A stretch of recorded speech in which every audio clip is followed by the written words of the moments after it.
Escuela Bíblica a la luz de la palabra, escudriñando las Escrituras.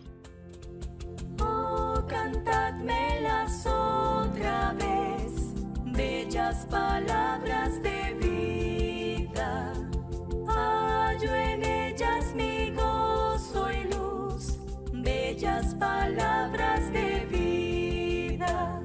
Sí. Luz a las Naciones, canal cristiano de comunicación presenta A la luz de la palabra, un estudio expositivo de la palabra de Dios, una presentación minuciosa de toda la Escritura, porque es inspirada por Dios y útil para enseñar, para redarguir, para corregir, para instruir en justicia, a fin de que el hombre de Dios sea perfecto, enteramente preparado para toda buena obra. Palabras de vida, bondadoso te salva y al cielo te llama. Qué bellas son. Escuela Bíblica a la luz de la palabra, edificando sobre la roca. Qué bellas son, bellas palabras de vida.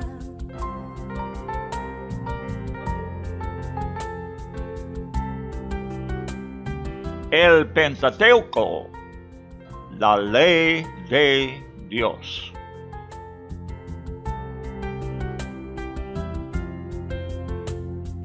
Grato el cántico sonará, bellas palabras de vida.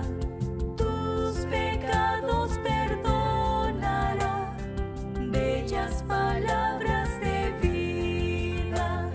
Sí, de luz y vida, son sostén y guía. Qué bellas son,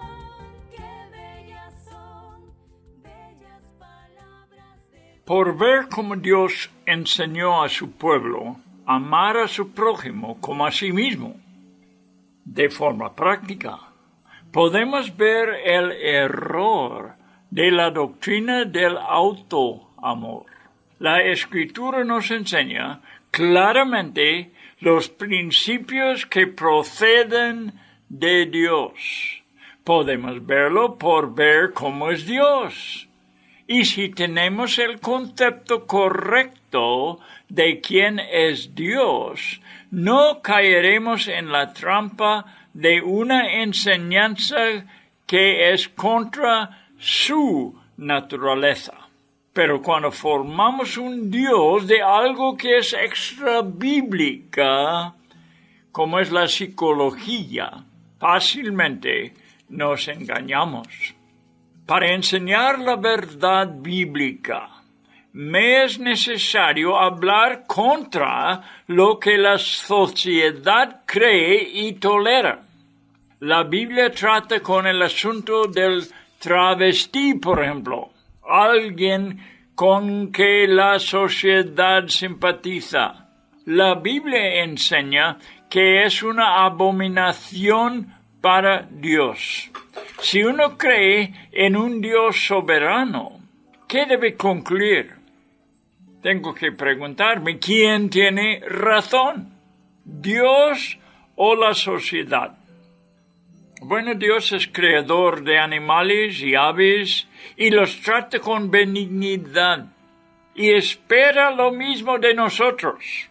Prolongas tus días con un poco de conservación para la naturaleza. Tampoco vemos en la Biblia una tendencia de tratar los animales con más respeto que con el ser humano.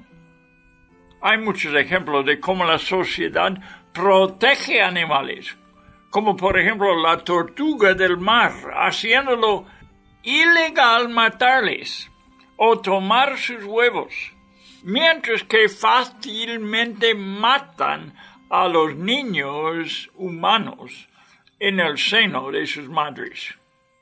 ¿Qué tiene más valor, la tortuga o el ser humano? Muy buenas tardes. Amigos, lo que hablamos es lo que vemos en la Biblia. Y la Biblia es la verdad. De principio a fin, no contiene la verdad. No vaya a caer en la trampa de los que dicen que la Biblia contiene la verdad y si lo buscas lo hay. No, señor. En el momento que tú empiezas a leer la Biblia, en el libro de Génesis o donde sea, tú estás enfrentado con una verdad absoluta que no puede fallar. No contiene error. La Biblia en los lenguajes originales es una palabra inerrante. Y en la Biblia, Dios, el Creador, se manifiesta. Si quieres saber quién es Dios, no vaya a ninguna otra fuente. En la Biblia te explicará quién es Dios y cómo es Dios. Tenemos que desarrollar nuestro concepto de Dios de la Biblia. Es 100%, la persona de Dios es 100% bíblica.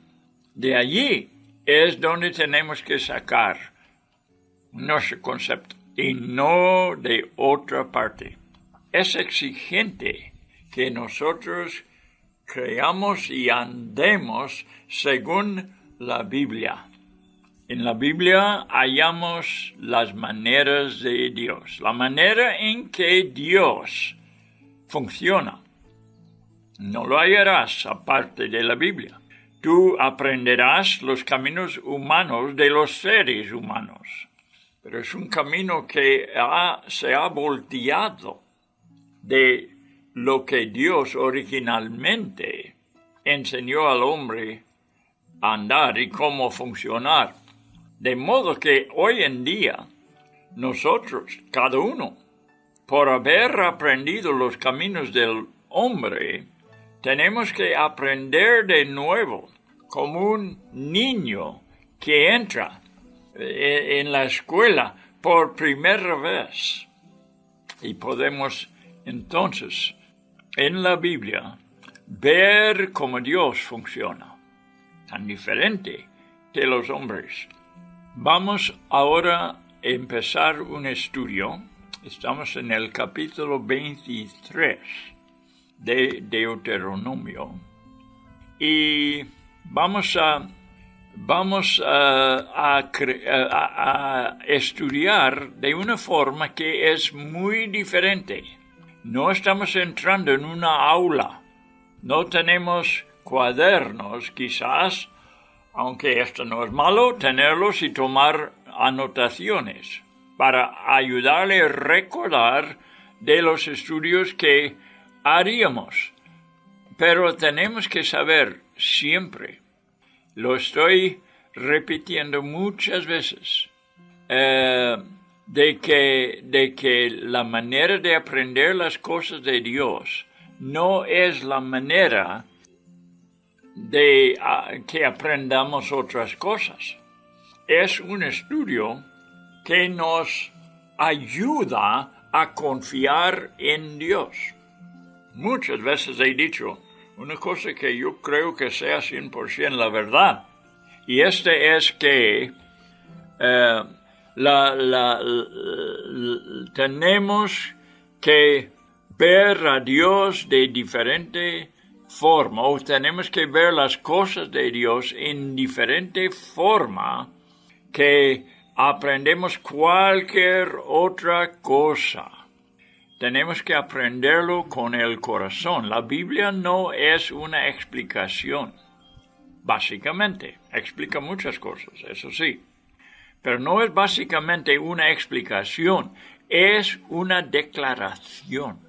Dios nos habla por la Biblia y dice, así son las cosas. Si tú lo entiendes, si tú no lo entiendes, esta es la verdad.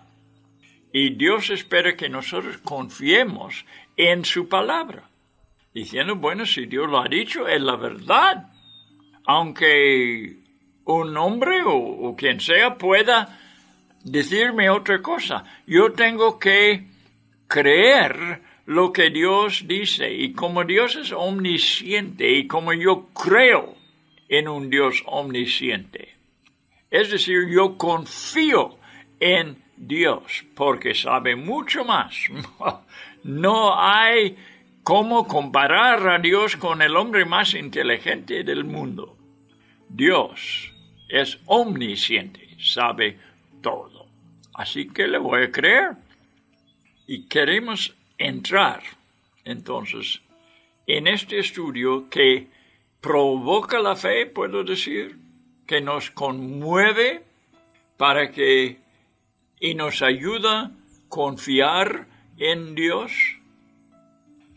Ya te digo, no es un estudio básicamente intelectual, es un estudio espiritual y queremos sacar la espiritualidad para alimentar nuestro espíritu.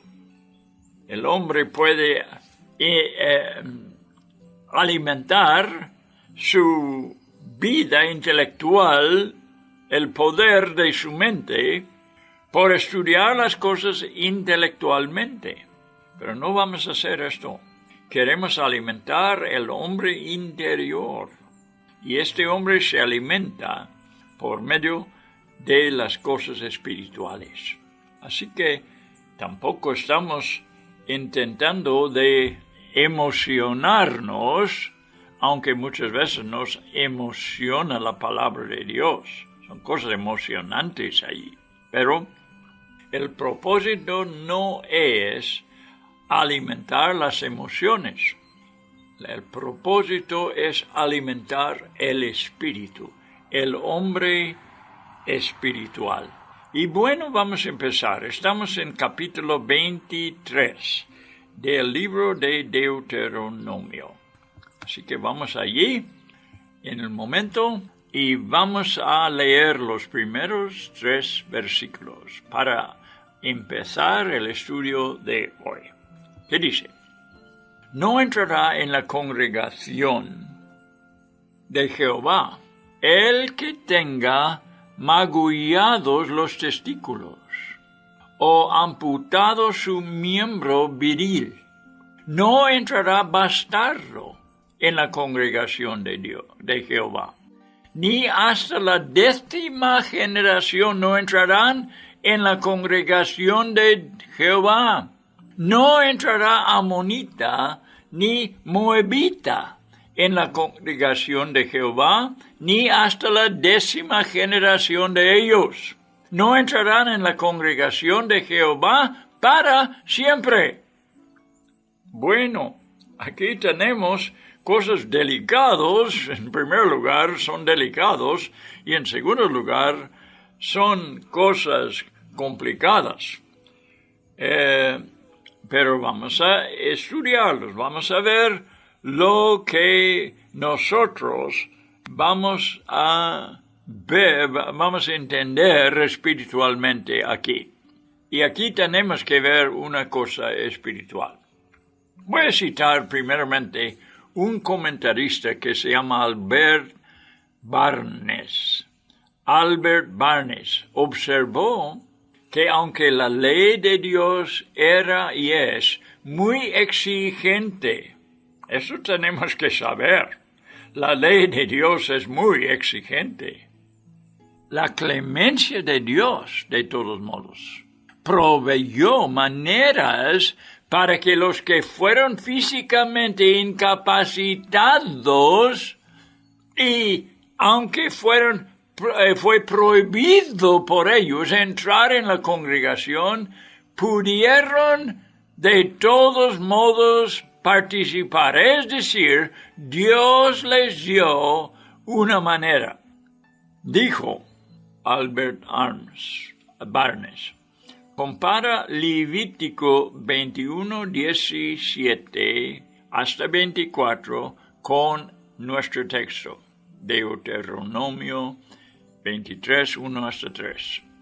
Allí prohíbe tales personas de entrar en el sacerdocio, pero no fueron excluidos totalmente de la población. Allí no. Y comenta Albert Barnes, tales personas exhibiendo una mutilación por la naturaleza humana, o sea, física, porque fueron creados, lo que Dios está exigiendo aquí es demostrar o tener una demostración entre su pueblo que como Él creó el hombre en su perfección, porque fueron creados en la perfecta imagen de Dios. Fueron excluidos por eso enteramente del pacto de Dios. Sin embargo, pudieron ser prosélitos. Compara este texto con Hechos capítulo 8, versículo 27. Vamos a hablar en un rato de esto. El mismo Antiguo Testamento predice en Isaías 56, 3 hasta 5, la terminación de esta prohibición. Cuando, bajo el reino del Mesías, las cosas exteriores y emblemáticas, la perfección y la santidad de Israel sería cumplida en un significado interior. Sería cumplido en un significado interior por la presencia y la obra prometido del Espíritu Santo en la iglesia. Entonces, estas cosas de que está hablando aquí, que prohibía que ciertas personas entraran en la congregación, llegó el tiempo cuando estas leyes terminarían, ¿verdad? Ellos tenían un significado y nos dio un recuerdo que Dios hizo el hombre perfecto y quería Dios tener un pueblo que manifestara aún físicamente cierta perfección o santidad física. Pero, como digo, vamos a ver los ejemplos y las escrituras que nos dice más sobre el asunto. O sea, porque Dios creó al hombre en una perfección física, estas personas fueron excluidas por no poseer tal perfección en su cuerpo, siendo de alguna forma mutiladas. Podemos ver que los judíos aceptaban prosélitos. Lo leemos el pasaje que Barnes señaló en los Hechos. Él, en Hechos, veremos la historia del eunuco. Estaba diciendo aquí que el eunuco, el que es mutilado, ¿verdad?, físicamente, no pudo entrar en la congregación. Pero aún los judíos, bajo la ley todavía, aceptaban prosélites que eran eunucos, porque era un eunuco que fue al templo en el tiempo de la fiesta de la Pascua y vino del templo. Él fue aceptado, aunque fuese eunuco.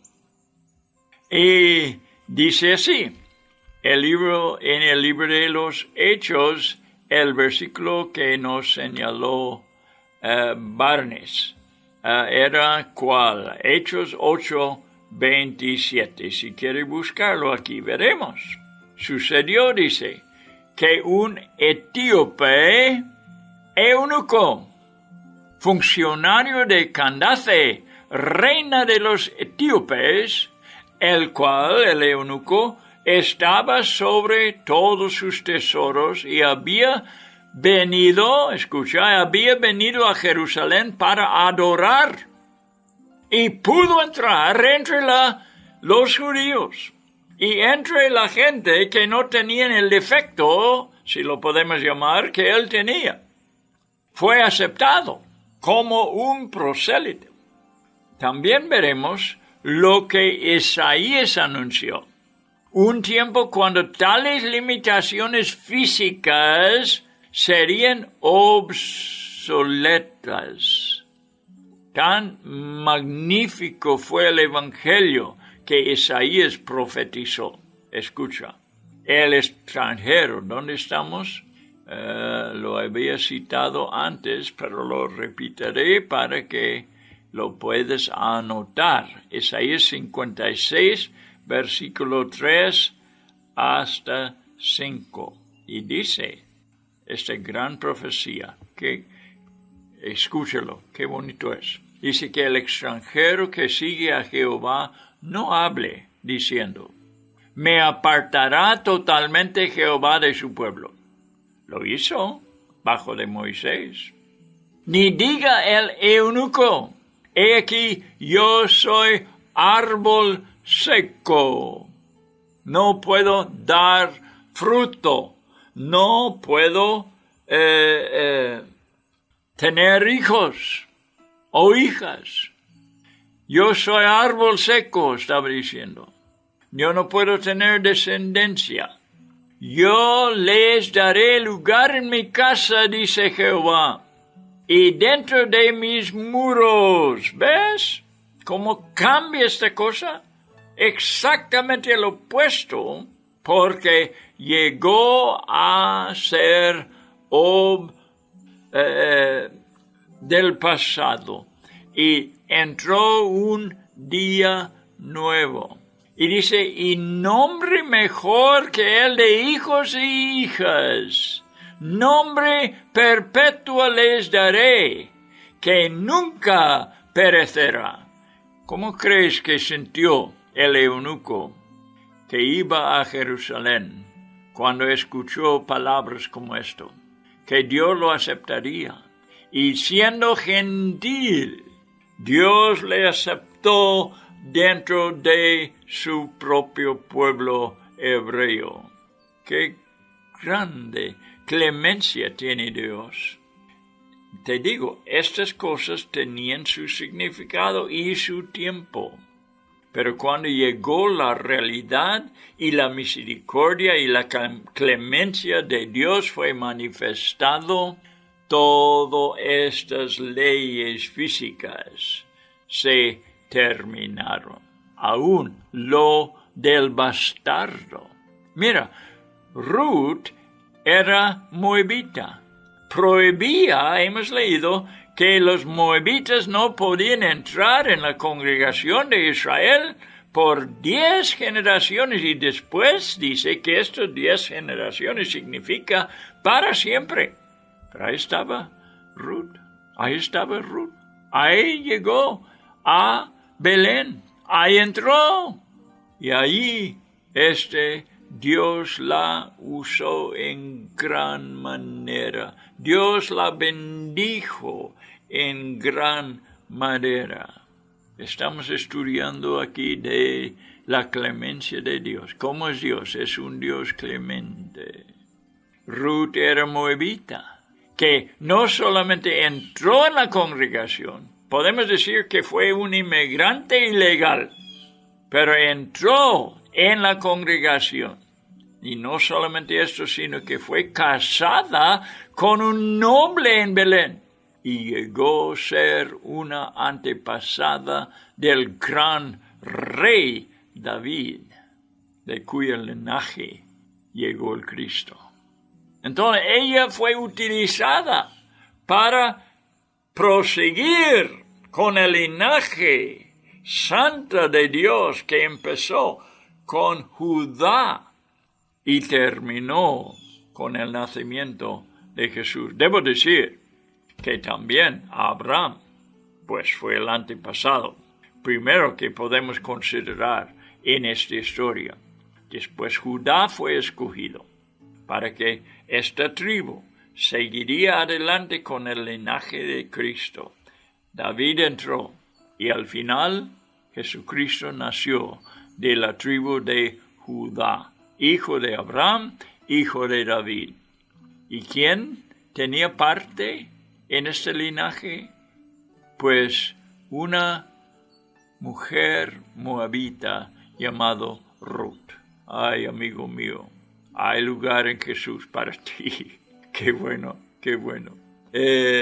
Tú tienes parte con los patriarcas, con los apóstoles, con los profetas. Estás de esta raza espiritualmente, la raza espiritual de la fe. No tenemos prohibiciones de este tipo hoy en día. Quien quiera puede beber gratuitamente del agua de vida espiritual. En el capítulo delante de nosotros, Moisés está desafiando prácticas crueles y perversas, prevalentes en esos días. Padres en el oriente mutilaban sus hijos. Yo no quiero hablar esto de forma muy gráfica, pero debo decir lo que tengo que decir, ¿verdad?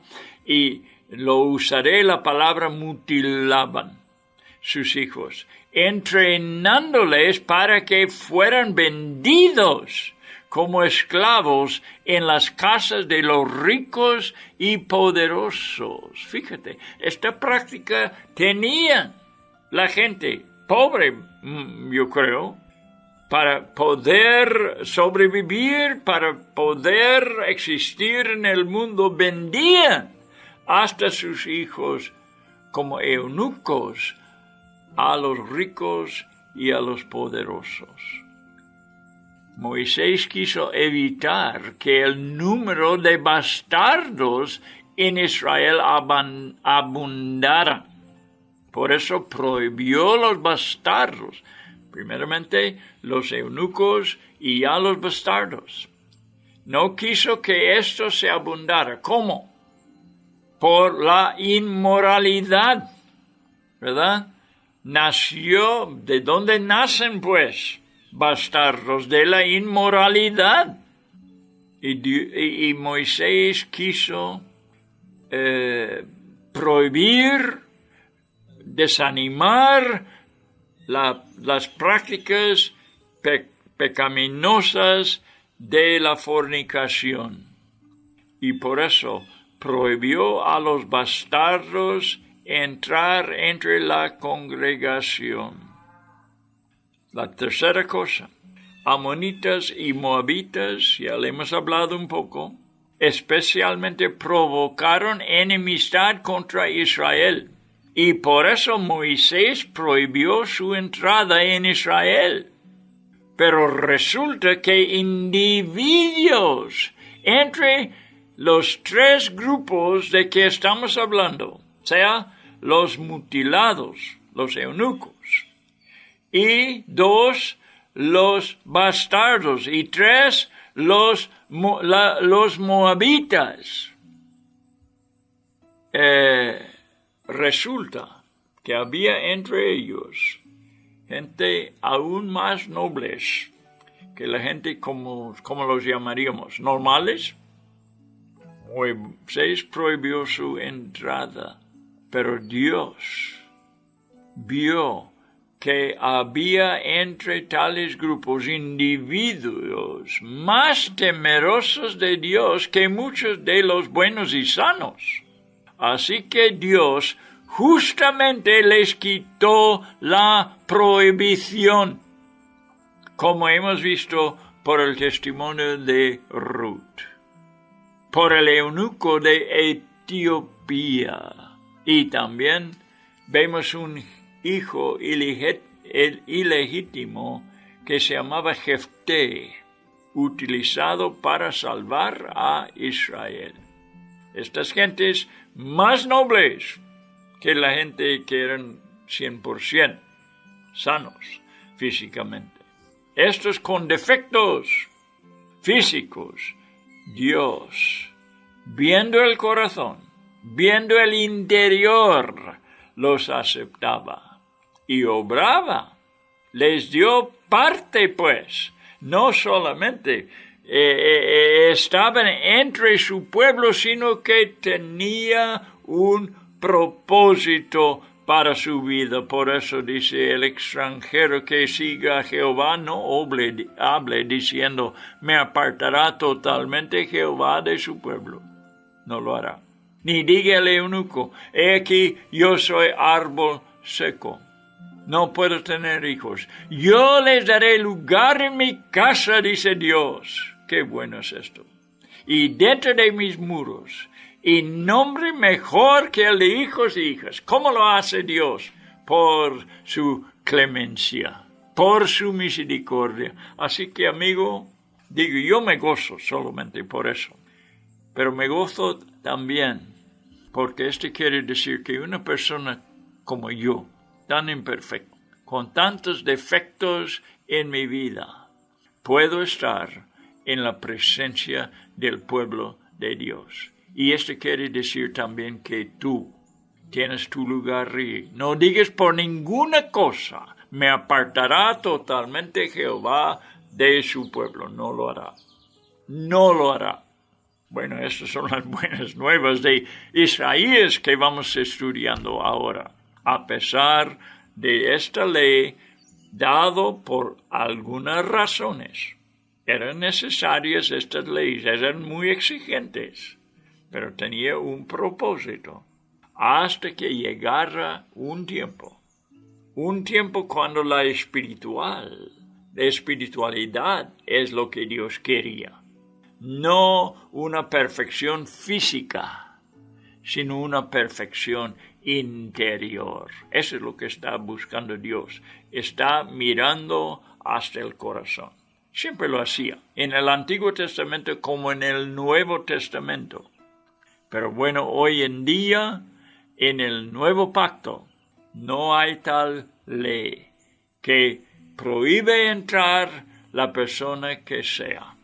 Si él es temeroso de Dios, si se ha arrepentido de sus pecados, lamentando que ha vivido una vida de enemistad contra Dios, si cree en el sacrificio que hizo Cristo para perdonarle y quitarle los pecados, Él entra, gracias a Dios. Bueno, es especialmente grave oponer a la obra de Dios, a la obra que Dios está llevando a cabo en su pueblo. Esto es lo que vamos a ver en los siguientes versículos, empezando con versículo 4. Vamos a leer. Por cuanto no os salieron a recibir con pan y agua al camino, está hablando de Moab, los moabitas, por eso Dios dice, bueno, aquí entre mi pueblo no entrará. Pecado que han cometido contra mi pueblo es un pecado grave, y no les permitiré entrar entre mi pueblo. Por cuanto no os salieron a recibir con pan y agua al camino, cuando salisteis de Egipto, y porque alquilaron contra ti, ¿a quién? A Balaam, hijo de Beor, de Petor en Mesopotamia, para maldecirte. Por eso no pudieron entrar. Mas no quiso Jehová tu Dios oír a Balaam, y Jehová tu Dios te convirtió la maldición en bendición, porque Jehová tu Dios te amaba. No procurarás la paz de ellos, ni su bien en todos los días para siempre. No aborrecerás el edomita, porque es tu hermano. Lo voy a explicar. No aborrecerás al egipcio, porque forastero fuiste en su tierra. Los hijos que nacieron de ellos en la tercera generación entrarán en la congregación de Jehová. Vamos a ver lo que nos está enseñando Dios en esta porción. Bien,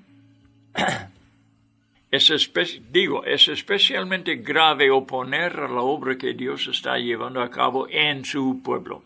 Ha habido avivamientos durante todas las épocas. Varias generaciones pasaban y hubo un avivamiento. Esta es la historia de la iglesia.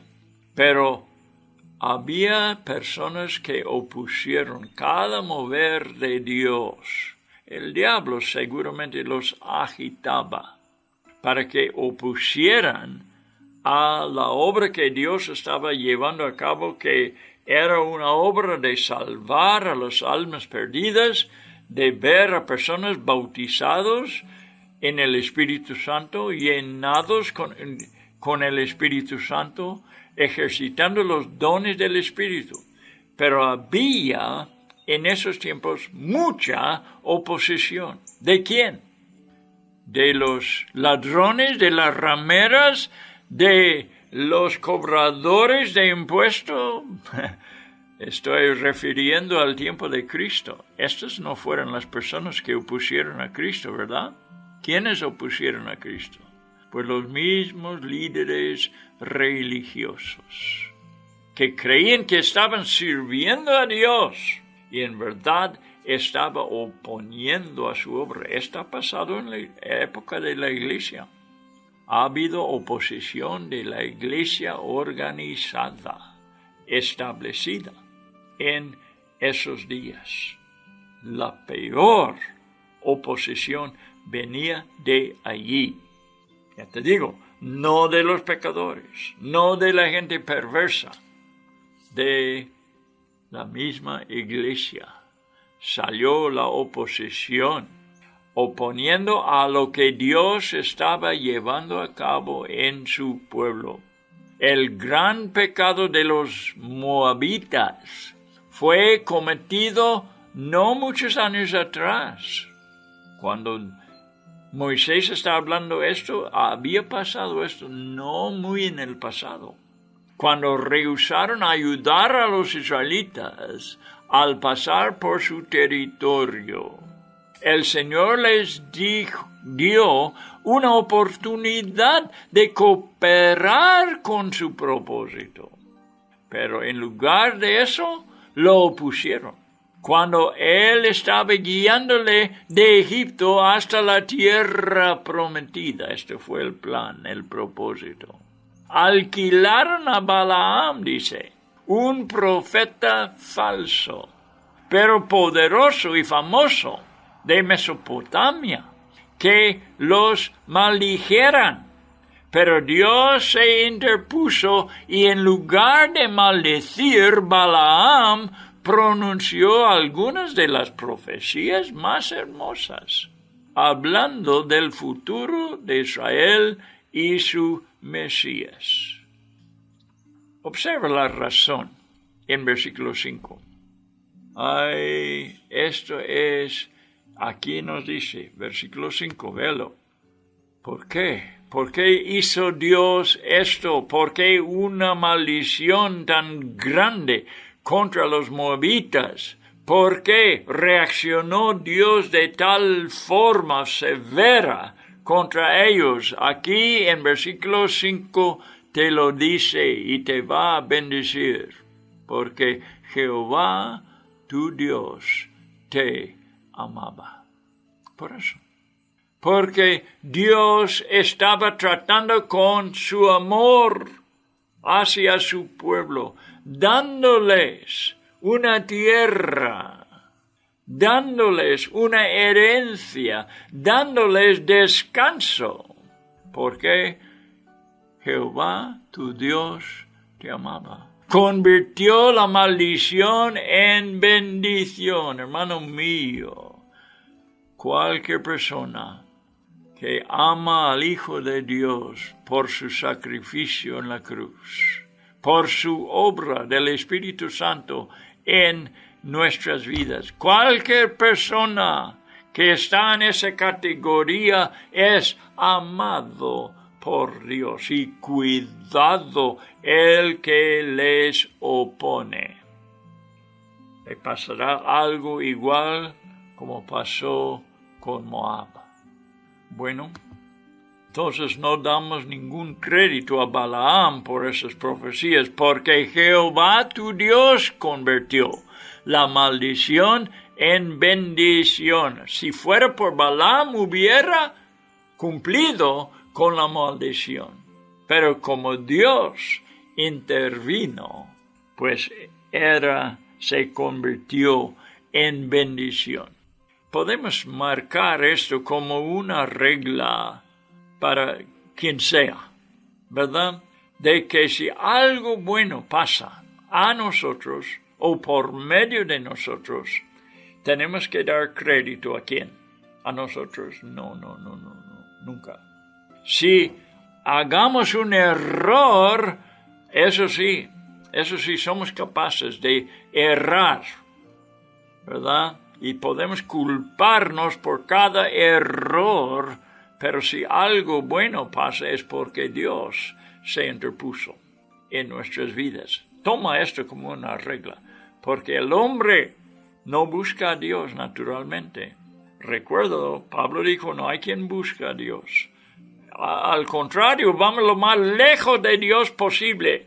Si estamos hablando del ser humano caído en pecado, es lo que hace, se aleja de Dios. Si nos acercamos es porque Dios se interpone. Y podemos dar gracias, y para mí es una satisfacción saber que yo no elegí a Dios, sino que Él me eligió. En eso puedo tener una confianza tremenda de que si Dios se interpone en nuestras vidas, vamos a ver bendiciones tremendas. Jehová tu Dios convirtió la maldición en bendición. ¡Qué bueno! Moisés quiso no solamente relatar la enemistad de Moab, sino recordar a su pueblo el amor y el cuidado de Dios para ellos. ¿Verdad? Toda su posición en su plan la debía solamente a su fidelidad. Esta es una bendición. Una nación o una persona en esta condición está bajo maldición. Y en esta condición no hay paz ni bendición en su vida. Estoy hablando de los que se oponen a lo que Dios está haciendo en su pueblo. Jesús enseñó, el que no cree ya ha sido condenado. ¿Por qué? Porque no ha hecho lo único que tiene que hacer para no ser condenado. Porque no ha creído en el nombre del unigénito Hijo de Dios. Juan 3:18. Es condenado ya. ¿Qué tienes que hacer? Alguien preguntó una vez.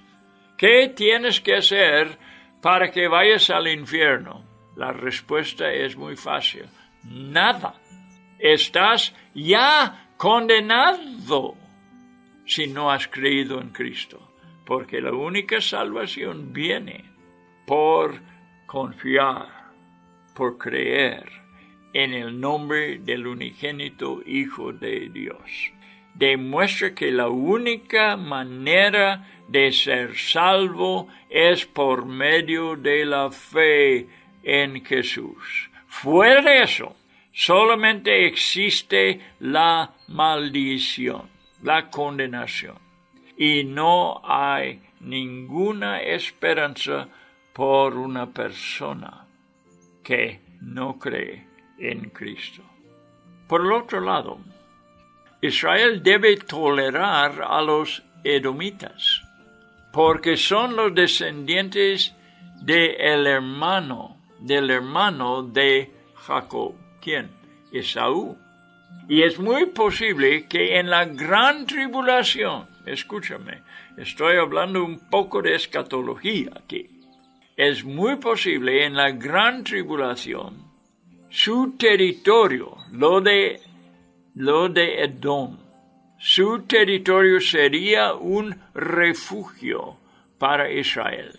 De igual manera es probable que Egipto, mencionado aquí, será una bendición para ellos. Y Dios aquí está refiriendo en este versículo los días del faraón, que fue amigo de José, que trató bien a la familia de Israel, les dio un terreno y les refugió de la gran hambruna de aquel tiempo. Dios recuerda del bien que hizo este rey y también se recuerda de lo malo de cada quien. Ve lo que dijo el escritor de Hebreos sobre los cristianos judíos. Dios no es injusto para olvidar vuestra obra y el trabajo de amor que habéis mostrado hacia su nombre, habiendo servido a los santos y sirviéndoles aún. Quizás los cristianos judíos en el tiempo del escritor de Hebreos no estaban en sus mejores condiciones, pero está diciendo Dios no se ha olvidado de lo bien que habéis hecho en el Espíritu Santo, claro. Dios no se olvida de lo bien y de lo malo. Hemos visto que no se había olvidado de lo malo que había hecho los moabitas, pero se acuerda del bien de Egipto, aún que después les esclavizaba el pueblo. Dios todavía se recuerda del bien que había hecho anteriormente.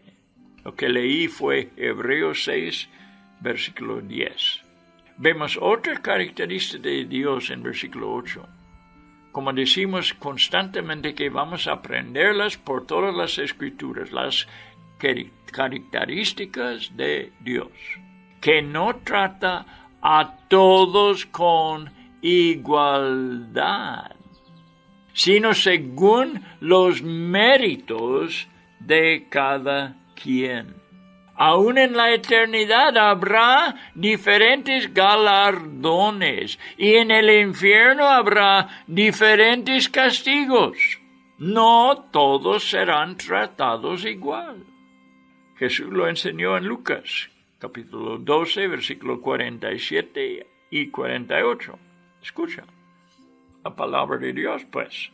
Aquel siervo que, conociendo la voluntad de su Señor, y no se preparó, ni hizo conforme a su voluntad, recibirá muchos azotes. Mas el que sin conocerla hizo cosas dignas de azotes, será azotado poco, porque a todo aquel a quien se haya dado mucho, se le demandará. Y al que mucho se le haya confiado, más se le pedirá. Bien, Pablo nos informa que habrá personas salvas que sus obras serán quemadas, mientras que otras reciban grandes galardones. Moisés dice que los moabitas no deben entrar en Israel por 10 generaciones, que pudiéramos argumentar que el número significa para siempre, mientras que los edomitas y los egipcios entrarán en la 3ª generación. Un castigo allí, pero no para siempre. Las naciones son juzgadas individualmente y también así pasa con cada persona. Bueno, amigos, yo creo que podemos concluir el programa de hoy sabiendo y con una satisfacción que hemos aprendido algunas cosas en cuanto del carácter de Dios, en cuanto de su personalidad, en cuanto de su naturaleza. Y este es el propósito número 1 de estudiar, de por qué estudiar la palabra de Dios. Hemos aprendido de un Dios de clemencia, un Dios que exigió cosas muy severas por la situación de aquellos días, y porque existían ciertas cosas que no quiso permitir en Israel. La fornicación, como hemos dicho, la cosa de vender hijos como esclavos, mutilándoles. La fornicación, como he dicho, que las personas con un corazón malo contra Israel no entran. Dios tiene una ley y tiene que gobernar al mundo por eso. Y el que no respeta y no cumple la ley de Dios será castigada por la ley. Mientras que ha dado un escape de la maldición de la ley para los que creen en Cristo. Por su clemencia, no quiere Dios condenar. No quiere Dios tratarnos con la justicia de vida. Esto lo dice en Ezequiel. No quiere la muerte, que es digno el pecador de la muerte. Pero Dios no quiere que muera en sus pecados. Y le da un escape. Dios no nos trata con justicia, gracias a Dios, sino con su misericordia. Estamos bajo la misericordia de Dios, viviendo en un día de gracia. Qué bueno que así, amigo mío que me escucha, yo quisiera que cada oyente reciba la bendición de la gracia de Dios en su vida. Algunos que me escuchan lo han recibido. Qué bueno. Siga confiando y, como le he dicho, siga con esta confianza que Dios te ama y Dios te cuida en toda situación. Él cambia la maldición en la bendición. Bueno, esta es nuestra lección que hemos estudiado hoy y espero que esté con nosotros en el siguiente programa, donde seguiremos hablando de la pura palabra de Dios, la palabra de verdad, la palabra de salvación. Hasta la próxima vez.